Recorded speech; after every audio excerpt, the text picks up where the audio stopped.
Hello, welcome to Jason Old Millennial. My name is Jason, speaking to you here in my basement in the great state of Kansas. In today's video, I am going to show up some physical media pickups that I've done lately in the last couple of weeks. I got some vinyls, some CDs, and a really cool box set to show you that I'm really excited about here on Jason, the Old Millennial.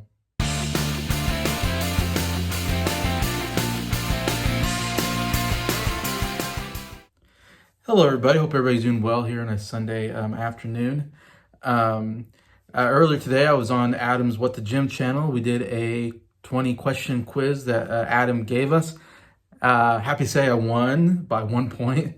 Actually tied with Jacob, and we had to go to a bonus round, and I got lucky and I won. But really fun doing that. I love trivia stuff, so I love trivia games and all that. So definitely was a lot of fun. Hope to do it again soon. But yeah, so yeah, some physical media pickups. I've shown some of these already on the channel when I went to Zona Rosa, went to Barnes and Nobles there, and also to a place that had a vintage stock, which had some used vinyl and CDs and so forth. Anyway, so but I always love doing these videos showcasing stuff that I bought lately.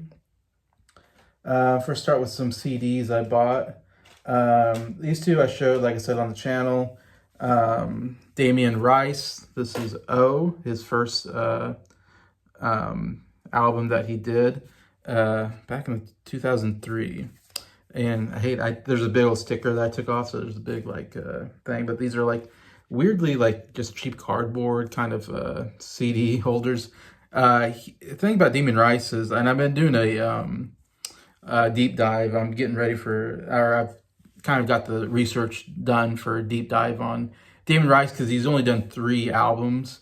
The first one in 2003, so that's 20 years. He's only done 3 albums the last 20 years. He's not really a big prolific album guy, record guy, but he doesn't have a record. He's not signed on to a big record label. That he would be pressured, I think, to produce albums. So it's he just produces them if he wants to, or he makes them if he wants to. If he doesn't, he doesn't do it, kind of thing. So he's kind of more of almost independent record label or something like that puts these out. So he's not a big name at all. You probably never heard of Damien Rice. He's from Ireland. He's an Irish singer-songwriter. Mostly, he plays the acoustic guitar. And so to me, he's similar to an Ed Sheeran type of singer-songwriter, but amazing singer-songwriter. Really great vocalist. Love his voice. Great acoustic guitar playing as well, and just some incredible music. But yeah, I really love this album. I've talked about it on my top 100 favorite albums. It was on there. There's a back and the song list there.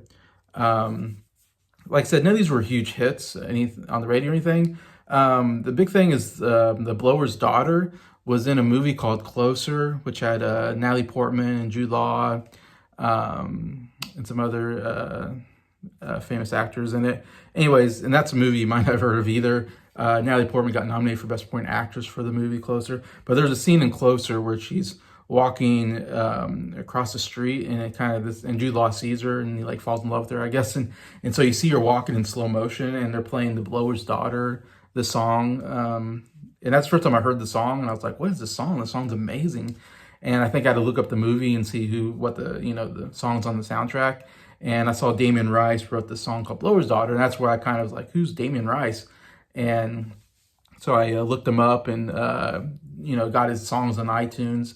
O and 9 were both out, I think, at that point. So I kind of listened to those 2 albums and just absolutely loved what I heard anyways. But yeah, it's very interesting because he, like I said, very badly made CDs. The cover is pretty terrible. It's kind of a cheap cardboard.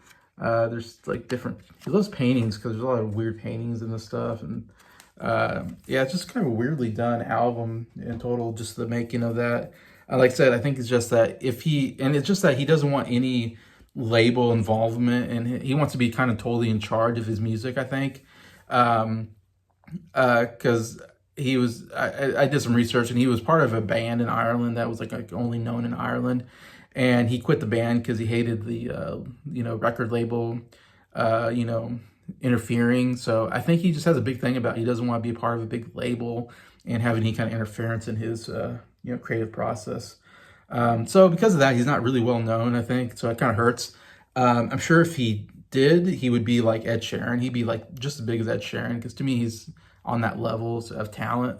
I even watched an Ed Sheeran documentary on Disney Plus. There's one because he just came out with an album called Subtract, and he's touring for that. And so there's a documentary on Disney Plus that I watched, a 4-part documentary, kind of about his new album that he's coming out with. And he does a concert in a church, and he even says that he was inspired by Damien Rice. So I was like, wow, that's cool. Like, I always thought Damien Rice was like an Ed Sheeran, but just not as popular. And so when Ed Sheeran said that he was influenced by Damien Rice, I was like, okay, so I'm totally correct in my assumption that those two are kind of similar. Like I said, I think Damien Rice would be huge if he wanted to be, but he just doesn't care to be a huge star, I guess. But this is the second album, 9, kind of similar. Again, not a really great album cover at all. I'm sure he just drew these pictures and, didn't spend a lot of money on them. But yeah, this doesn't have any big songs you would know. It's still a really good album. It's in my top 100 favorite albums list. And the first song, 9 Crimes, it was actually in Shrek 3, I believe it was. There's a scene where Shrek is like, he's captured by the prince and he's shackled, and they play the song 9 Crimes anyways. And that's the first time I heard that song, really, was through that. And it's a really cool song. It's one of the best songs on here. But yeah, it's kind of a weird, it's got this little fold, and like I said, just a lot of weird, looks like pictures maybe somebody drew that he, anyway, so not the best made albums, but really good music though. I highly recommend Damien Rice. He has a third album, Beautiful Faded Fantasy, I think, or something like that. And I don't think it's nearly as good as these 2 albums, so that's why I don't have that one. Recently, I got 2 albums by Amazon, and 2 albums I'm going to be talking about on the channel pretty soon in my top 100 favorite albums list. One is called Awake by Secondhand Serenade. And as you see, there's like a huge crack right down the middle. First time I've really gotten a really huge crack down one of the CDs. I usually get a lot of CDs from Amazon. They come out okay, but this one has a huge crack right there. So I'm gonna have to get maybe a new case for it. But still, I love the design, really cool design there. But if you don't know Secondhand Serenade, they're not really, it's really one guy. It sounds like a band, but it's really one guy that writes all these songs. I mean, he has like a backing band, I guess, and even his brother plays on his backing band. And I can't remember what the name of the lead guy is, but this is his big one. Awake is his big album that he came out with. He had one radio hit, and that was Vulnerable back in the day. Again, this probably came out in the mid 2000s, 2007. Looks like he came out in. And Vulnerable was on the radio quite a bit. That was the song that kind of introduced me to this guy. And he had some other good songs too, but none of them were big radio hits. And then I listened to this album. Someone had it, and I thought it was a really good album. And I went and saw him in concert back in this time period, I guess. Me and my younger sister, who was also a fan, we went and saw him at the Cotillion in Wichita, Kansas, which is a small venue, which is pretty cool because you really hear the vocals really well and the music really well because you're kind of close to the stage, because it's not a big venue at all. It's real small. And it was pretty cool. Like, I remember there's like 3 like opening acts, and so it was really boring having to sit through the 3 opening acts because all I cared about was this guy, Secondhand Serenade. And then he came up and he just killed it. I mean, it was one of the best concerts I've been to. Vocally, he just sounded absolutely amazing. That's what I love about this album, is his vocals are just some of the best vocals I've ever heard. And he plays with acoustic guitar and a piano. It's more soft. There's definitely like he does more like pop ballads, I would say. Yeah, some really good stuff here. I highly recommend this, Secondhand Serenade, Awake. I'll talk about more on my channel. Second CD I got is called Love Strong by Christina Perri. You might have heard of. She had some hits on the radio. Her big one's on this album. This is her first album. Jar of Hearts was a huge hit off this album. It was on the radio quite a bit. Really good piano kind of ballad. And that's what she does. She does a lot of piano ballad stuff. But she has a beautiful voice, just amazing voice, and the piano is amazing in these songs. But there's a lot of really good songs on this. This is like, I don't know, a song that I don't know if anybody talks about. If so, it's like a really underrated album because it is an amazing album. And she never came out with another album nearly as good as this one. This definitely was her big one. Love Strong. She's had some other big hits though, that have appeared in like movies and stuff. 1,000 Years, I think, was in like Twilight or something like that, and that was a big song. And then she had another song that was, I know, in some commercials that was really big. That's really good. But yeah, really great. Like I said, Jars of Hearts is kind of the big one on here, but Bluebird, Arms, Distance, Penguin are really, really good songs off of here. Again, another album I'm going to talk about more on my channel because it's going to come up on my top 100 favorite albums list. But yeah, definitely check out Love Strong from Christina Perri. And I got some vinyl. I talked about these a little bit already. I got these when I was in Zona Rosa. Went to Vintage Stock. Saw these, all these, you know, for like $10 or less. So a really good price.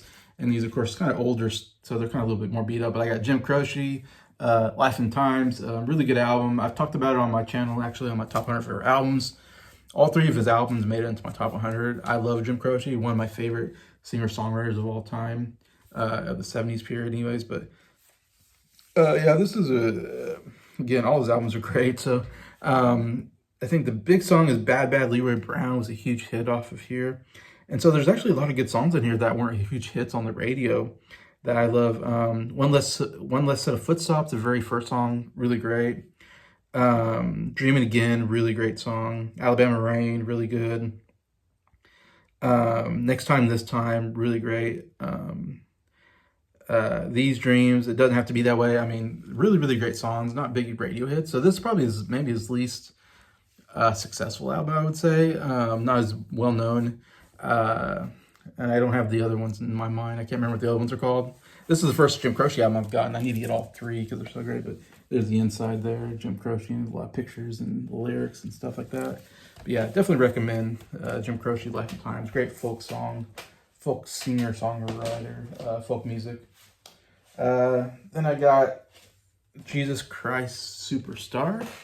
Bum, bum, bum. Yeah, really great album. It's a rock opera by Lloyd Webber, I believe, you know, who's written so many great, you know, family opera and all that. Unfortunately, there's nothing. It's just brown. So I don't know why it's a gatefold when there's, like, I guess because it's like it's got 2 discs, so it's a double album. So that's why they got the, but unfortunately they didn't do anything. But I mean, I do like the brown color. Brown color is kind of cool. With that, but yeah, it's a really cool. I've seen this on stage once in Wichita. They got a dinner theater there that I've seen this, actually really good. I saw a really good production of it. I mean, it's one of my favorite musicals of all time, I would say. The music is just fantastic. It's got some rock in it, which is really cool, but the vocal performances are just out of this world great. Especially love Ian Gillan as Jesus Christ, who Ian Gillan used to sing for Deep Purple. He's got an amazing voice, but the guy who plays Judas, Murray Head, really great. And Mary Magdalene, Yvonne Elliman, really, really great. One of the big songs on here is I Don't Know How to Love Him, it's a great song. It's like one of the best songs on here. But it was very controversial because it was like she's playing Mary Magdalene and she's talking about Jesus, how do I love him? And I think people took that like, you know, she's talking like romantically. I don't think she's talking about romantic love of Jesus, just she's talking about, you know, Jesus is different from all the other guys she's known, so she doesn't know how to love him because he's different. So it's definitely very controversial because it's definitely theologically not correct, I think, in how they portray Jesus necessarily or the story. So it's got a lot of backlash from Christians. Like most Christians would probably say this is, you know, a blasphemous, you know, album that I shouldn't own. But, yeah, I mean, Lloyd Webber's not a Christian or whatever, so he's definitely not correct on the theology. I kind of, you know, accept that. Still, the music is just absolutely fantastic. If you like Tommy from The Who, it's kind of similar kind of style. You got to check out Jesus Christ Superstar. Just really, really incredible music. And then I got another musical, my last vinyl I'm going to talk about. Actually, my favorite musical of all time is Fiddler on the Roof. So when I saw this at Vintage Stock, I was like, oh, I got to get this because I really would love to have this on vinyl. the original soundtrack to the movie, which is my favorite movie of all time. If you don't know, Fiddler on the Roof, absolutely love that movie. From, I believe it's from 1971. It came out. But yeah, there's the back. Some classic pictures there for the movie. Of course, Isaac Stern, he did the violin. Isaac Stern's like the greatest violinist of all time. And so it was a really big deal that Norman Jewison, the director of the movie, got Isaac Stern to do the violin. Of course, because it's Fiddler on the Roof, there's some amazing violin in it, especially the very beginning. There's a really great violin solo, absolutely amazing. And also, as you see there, it's John Williams did the music adapted and conducted. It's the first John Williams score, I believe, and it won an Oscar for best musical score at the Oscars, which I'm guessing it was best musical score for a musical, because they used to separate score from musical to a non-musical. So of course, so this is huge for John Williams. First time he's getting an Oscar. He's gotten like 5 Oscars, and he's got 50 nominations or something like that in his career. Of course, soon after he would team up with Steven Spielberg and win for like Jaws in '75, and then Lucas and Star Wars in '77. So he wanted to be the biggest, movie scorer of all time, John Williams anyway. But yeah, great musical score of course on the movie. But and I love this gatefold. I got you got a picture there of Tevye and the kind of the fiddler that follows him around. He got his oldest daughter and the tailor, their love story there. There's him being followed by, that's the end of the movie, I believe. But yeah, there's another great footage of him, Tevye, played by Topol, who died a couple months ago. Really great actor. Here's another really sweet. That's at the wedding. There's a great bottle dance where they dance with bottles on top of their heads. Really awesome dance. Anyway, just more like wedding photos of the oldest daughter, and they sing Sunrise Sunset. Beautiful, beautiful song. Really well. Cinematography is absolutely amazing. Wins the Oscar for best cinematography as well. Be nominated for best picture, best director, best actor, best supporting actor. Yeah, got a lot of nominations. Topol, like I said, one of the best performances of all time. Should have won the Oscar for best actor. He's only done this movie and a James Bond movie called For Your Eyes Only, which he's really good in as well. But yeah, this is definitely his. I mean, he's Tevye and Fiddler on the Roof is Topol. He's played the character on stage like for 30 years or something like that. He played it for a long time. He really owned that role. Like nobody's gonna ever do as good as Topol. Like if you want to see the best performance of this, you have to watch the movie because it's an absolutely amazing performance. But great music. I think they have some of the music somewhere here. Tradition to start the movie off, really great. Matchmaker, really catchy song. If I Were a Rich Man is probably the most famous song over here that you've heard a lot. But yeah, To Life is great. Miracle Miracles with Model. Really good love song. Sunrise Sunset, beautiful, beautiful song at the wedding. Do You Love Me is a really kind of humorous song that I love as well. Far From the Home I Love is so heartbreaking. It brings tears to my eyes when I hear that song. It's so good.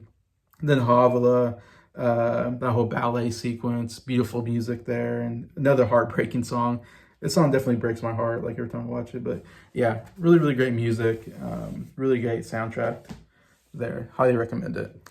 All right, my end with the big one for me, the one Blu-ray kind of got was, I got this Bruce Lee, his greatest hits Criterion Collection box set. Of course, awesome art there, Bruce Lee, the yellow with all that on there. Yeah, this is cool Criterion Collection. It has all 5 movies. He's only did 5 movies before he just untimely passed away. In fact, he passed away while he was making the 5th movie, Game of Death. So he didn't even finish Game of Death. They had to finish it with other actors playing like his character, being stunt doubles and body doubles and all that stuff. So unfortunately, he couldn't even finish that last movie, which is a big, big tragedy. But there you got all the movies and special features there. Really, really cool. Like I said, you got all 5 movies. Again, I love this artwork on here. You got All 5 movies, I've been watching them actually. I'm watching the second movie right now, Fist of Fury. And I watched The Big Boss, and it looks incredible. Like the Blu-ray, transformation, whatever, looks great. It sounds great. Like it's the best version, I think, of these movies I've seen, which is really cool. Because I first saw these movies on a VHS tape when I was, like 13 years old. And that's where I kind of fell in love with Bruce Lee and became a huge Bruce Lee fan when I was a young teenager. Yeah, so it looks incredible. There's some special features on each disc so far that I've seen. And so they have a lot of cool interviews with people that worked with Bruce Lee and a lot of cool information there. And they do have audio commentaries on the movies. Big Boss, they had 2 audio commentaries on there. I watched the first one. It was a really great audio commentary. It's one of the best I've ever sat through. So I'm like so excited to keep going through the series and listening to these audio commentaries, because I love a good audio commentary. It really makes the movie better in my opinion. When you get a good one anyway. So I'm really excited to see more audio commentaries. I'm almost done with The Fist of Fury actually, and I'm watching that with an audio commentary. It's really great. Get so much information out of it. A lot of interesting stuff. Anyway, so yeah, so I'm excited to get through, kind of binge watching all of these movies with the audio commentaries, watching the special features. It has 2 discs that I think are just all the special features. So once I get to those, I'm sure I'm going to be spending a lot of time just watching special features. But yeah, so this has been a really amazing buy. I'm really excited I got this box set. I couldn't recommend it more, this Criterion Collection. I saw it from Norin Rad 89 showcased this on his channel, and I saw it and I was like, I gotta have it. Like once I saw him talk about it, and I love movies that have special features and audio commentary. So the fact that this has so many special features and interviews and audio commentaries, like, man, that's my kind of, I love that kind of stuff. And so to have a box set, all 5 movies, getting to watch all that, it's been really exciting getting through those. And me and Norin, Rad A9, he's going to be on my channel this Thursday at 1 p.m. Central Standard Time. And we're going to talk about Bruce Lee. We're going to do a whole live stream, I think, going through his 5 movies, kind of giving our thoughts on those, thoughts on Bruce Lee himself. And I think I want to even rank the movies, like what we think about them anyways. So yeah, I'm real excited for that. I know Norin, I really like Norin. He's got a great channel, and he's so fun to talk to. And I think we're gonna have a blast talking about Bruce Lee, because he's a huge fan as well. As like I said, I've been a big fan since I was a kid. Yeah, so that's gonna be exciting. Also, I got this Criterion Collection always adds stuff to theirs, so it also comes with this little magazine booklet thing that you can go through, and just talks about each movie and all that. So it's kind of cool addition to the collection anyway. So that's what I got today for my Fiscal Media Pickup. Feel free to comment. What do you think about these? Do you have these yourself? Love to read any comments you have, and thank you to anybody who does comment on my videos. And just thank you to everybody for watching these videos. I really appreciate all you guys for watching these, and especially when you like them, and give me a good comment. It really makes my day. So thank you for that, and just hope you all have a really good day.